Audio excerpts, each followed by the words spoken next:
आज जो टॉपिक हम लोग कवर करने वाले हैं उस टॉपिक का नाम है मोबाइल टेक्नोलॉजी और उसकी जनरेशन्स। सबसे पहले मैं ये चीज़ क्लियर करूँगा कि मोबाइल शब्द जो है वो मोबाइलिटी से आया है। मोबाइलिटी का मतलब होता है किसी भी वस्तु का एक जगह से दूसरी जगह पर बहुत ही आसानी से ट्रैवल कर पाना। कहने का मतलब ये है कि पहले के समय में टेलीफोन हुआ करते थे जो वायर के माध्यम से एक ही जगह पर बंधे रहते थे। बंधे मतलब उसे एक ही जगह पे सेटअप कर सकते थे। उस टेलीफोन को लेकर आप ट्रैवल नहीं कर सकते थे। ज़्यादा में ज़्यादा अगर आप एक कॉर्डलेस टेलीफोन की बात भी करें तो आप 30 मीटर की दायरे में ही ट्रैवल कर सकते हैं। 30 मीटर की दायरे का मतलब होता है एक घर के अंदर, एक प्रेमाइसिस के अंदर ही आप उस कॉर्डलेस फोन को लेकर चल सकते हो। लेकिन एक एरिया से दूसरे एरिया, एक सिटी से दूसरे सिटी, एक स्टेट से दूसरे स्टेट में जितना ट्रैवल आप करते हैं उतना ट्रैवल आप टेलीफोन को नहीं करवा सकते।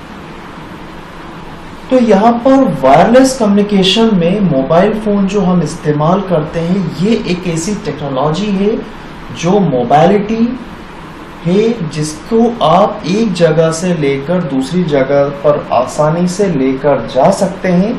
वह दूरी एक स्टेट की जितनी दूरी भी हो सकती है, एक कंट्री जितनी दूरी भी हो सकती है। अब अगर आप उसे एक एरिया से दूसरे एरिया में लेकर जाते हैं तो यह वैसा ही काम करेगा जैसा वो अपने पिछले स्थान पर कर रहा था। दैट्स वाई मोबाइल फोन को मोबाइल नाम दिया गया है।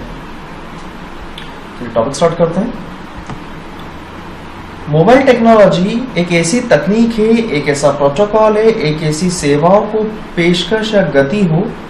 मोबाइल टेलीफोनी में परिवर्तन मोबाइल संचार की पीढ़ी के रूप में दर्ज किया गया है। यहाँ हम इन पीढ़ियों की बुनियाद विशेषताओं पर चर्चा करेंगे जिन्हें पिछले पीढ़ियों से अलग करता है। मोबाइल टेक्नोलॉजी में कुछ जनरेशन्स, कुछ पीढ़ियाँ हैं जो हर एक बढ़ती जनरेशन पिछली जनरेशन की तुलना में ज़्यादा बेहतर है। तो सबसे पहले बात करेंगे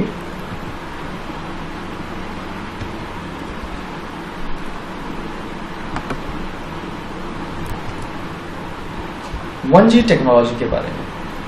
1G टेक्नोलॉजी मतलब first generation. 1G wireless mobile संचार पहली पीढ़ी को संदर्भित करता है जहां डेटा संचारित करने के लिए एक एनालॉग सिग्नल का उपयोग किया गया था। इसे अमेरिका में सन 1980 के दशक की शुरुआत में पेश किया गया था। इसे आवाज संचार के लिए विशेष रूप से डिजाइन किया गया था। 1G टेक्नोलॉजी में मेनली फोकस था वायरलेस कम्युनिकेशन का, और वायरलेस कम्युनिकेशन में केवल एक ऑडियो फाइल ही ट्रांसमिट की जाती है। यानी आप किसी को फोन लगा सकते हैं, किसी को कॉल रिसीव कर सकते हैं, बात कर सकते हैं, लेकिन उसमें इंटरनेट जैसी सुविधाएं का दूर दूर तक कोई वजूद नहीं था। जिसकी कुछ विशेषताएं थी, 2.4 kbps तक की मैक्सिमम स्पीड हुआ करती थी। 2.4 kbps। आवाज की गुणवत्ता, सीमित बैटरी के साथ फोन, कोई डेटा सुरक्षा नहीं, इंक्रिप्शन मोड कुछ नहीं होता था उसमें, एंड टू एंड इंक्रिप्शन आपको नहीं मिलने वाला। फिर इसके बाद आया 2G technology. 2G mobile telephony की दूसरी पीढ़ी को संदर्भित करता है जिसमें पहली बार डिजिटल सिग्नल का उपयोग किया गया था। इसे सन 1991 में इस्तेमाल किया गया था। 2G network semi global roaming system के रूप में आया है जिसमें पूरी दुनिया में कनेक्टिविटी को सक्षम बनाया। 2G तकनीकी सेंडर और रिसीवर दोनों के लिए पर्याप्त सुरक्षित रखती है। यह डिजिटल इंक्रिप्शन डेटा को इस तरह से ट्रांसफर करने की अनुमति देता है कि केवल इच्छित रिसीवर ही इसे प्राप्त और पढ़ सकता है।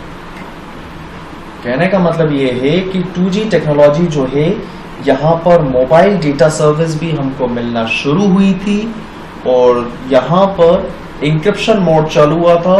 इंक्रिप्शन मोड यानी कि जो व्यक्ति डेटा भेज रहा है वह सेंडर कहलाएगा, जो व्यक्ति डेटा यानी इंफॉर्मेशन जैसे कि मैसेज रिसीव कर रहा है वह रिसीवर कहलाएगा। जो भी जानकारी भेजी जा रही है वो सेंडर और रिसीवर के बीच में ही रहेगी, किसी थर्ड पर्सन तक ये बिल्कुल भी नहीं जा सकती है, ना इसको डिकोड किया जा सकता है।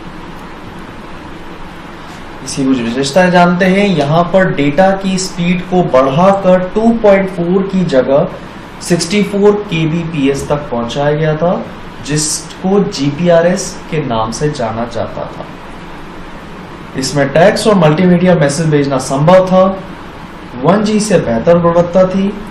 जब GPRS तकनीक पेश की गई थी तो इसने वेब ब्राउजिंग, ईमेल सेवाएं, तेजी के साथ अपलोडिंग डाउनलोड को सक्षम किया। इतना तेज नहीं, लेकिन 1G की तुलना में तो ये बहुत तेज था। GPRS के साथ 2G को 2.5G भी कहा जाता है, जो अगली मोबाइल पीढ़ी का एक छोटा कदम है। यानी छोटा सा इम्प्रोवाइजेशन हुआ था GPRS आते समय, जिसको 2.5 जनरेशन के नाम से जाना गया था, जिसमें बैंडविड्थ को थोड़ा सा स्ट्रॉन्ग बनाया गया। दैन इसके बाद आई थी 3G टेक्नोलॉजी। मोबाइल टेक्नोलॉजी की तीसरी पीढ़ी 3G ने नई पीढ़ी की शुरुआत के साथ पिछली पीढ़ियों के मुकाबले बड़ी उन्नति पेश की है। 3G तकनीक ऑडियो और ग्राफिक्स अनुप्रयोगों को नेटवर्क पर प्रसारित करने की अनुमति देकर 2G फोन में मल्टीमीडिया सुविधा जोड़ी थी। 3G फोन पर आप वीडियो स्ट्रीमिंग कर सकते हैं और वीडियो कॉलिंग कर सकते हैं। यानी कि 3G टेक्नोलॉजी एक ऐसा कॉन्सेप्ट लाया था जिसमें आपको प्लेटफॉर्म बदलने की कोई ज़रूरत नहीं थी। यानी जो हैंडसेट आप 2G में इस्तेमाल करते थे वही हैंडसेट 3G नेटवर्क पर आसानी से एक्सेसिबल था।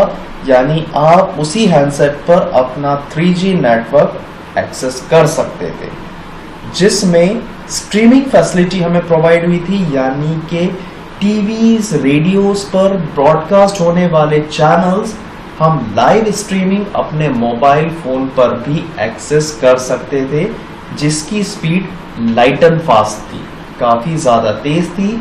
और इसी में कॉलिंग के साथ साथ ऑडियो वीडियो स्ट्रीमिंग भी पॉसिबल हुई थी। ऑडियो वीडियो स्ट्रीमिंग यानी कि अभी हम लोग व्हाट्सएप के थ्रू, किसी भी मैसेंजर के थ्रू ऑडियो कॉल करते हैं, वीडियो कॉल करते हैं। यहाँ पर बहुत लाइटिंग फास्ट स्पीड मिली हमको, जो 2G की तुलना में मच बेटर, जिसकी स्पीड 64 kbps से बढ़ के इसकी मिनिमम स्पीड थी 144 किलोबाइट पर सेकंड से लेकर 2 Mbps तक। ये बहुत ज्यादा था। उच्च गति की web browsing, video conferencing, multimedia, email आदि जैसी वेब आधारित एप्लीकेशन का चलना, ऑडियो वीडियो फाइल का तेज और आसान हस्तांतरण, 3D गेमिंग, यानी कि एक इसके अंदर नया पड़ा हुआ है था 3D गेमिंग, यानी ऑनलाइन गेम्स खेलने की सुविधा भी हमको 3G टेक्नोलॉजी में मिलना शुरू हुई। रिसेंट टेक्नोलॉजी है 4G टेक्नोलॉजी। हर दशक में एक नई मोबाइल पीढ़ी का चलन को बनाए रखते हुए सन 2011 में चौथी पीढ़ी 4G मोबाइल संचार की शुरुआत की गई। यह मोबाइल उपकरणों के लिए अल्ट्रा ब्रॉडबैंड इंटरनेट एक्सेस प्रदान करता है, ऊंचे डेटा ट्रांसफर दरें और यहां तक कि इंटरनेट एक्सेस के लिए USB वायरलेस मॉडेम का उपयोग के लिए 4G नेटवर्क उपयुक्त बनाता है। 4G एक ऐसी टेक्नोलॉजी है जो 3G से नो डाउट ज्यादा बेटर है, लेकिन इसमें नया क्या है? नया यह है कि यहाँ पर इंक्रिप्शन मोड मल्टीपल डिवाइसेस को भी एक्सेस कर सकता है। यानी कि सेंडर एक हो सकता है, रिसीवर कई सारे हो सकते हैं। अराउंड मैक्सिमम 10 रिसीवर्स हो तो इसके अंदर एक आम बात है। और वो इंफॉर्मेशन उस चैनल के अंदर सभी डिवाइसेस के बीच में सिक्योर्ड रहेगी और इंक्रिप्टेड रहेगी। वह 10 नए यूजर्स कौन से होंगे, ये सेंडर अपनी इच्छा के मुताबिक चुनाव कर सकता है। तीसरा, पहले के समय में मॉडेम जो थे वो वायर मॉडेम हुआ करते थे, जो हमारे घर में ब्रॉडबैंड होता है। लेकिन 4G टेक्नोलॉजी आने के बाद हम अपने मॉडेम को भी वायरलेस बना सकते हैं। तो आज के सेशन में हम लोगों ने बात की मोबाइल टेक्नोलॉजीज के बारे में और टेलीफोनिक जनरेशंस के बारे में।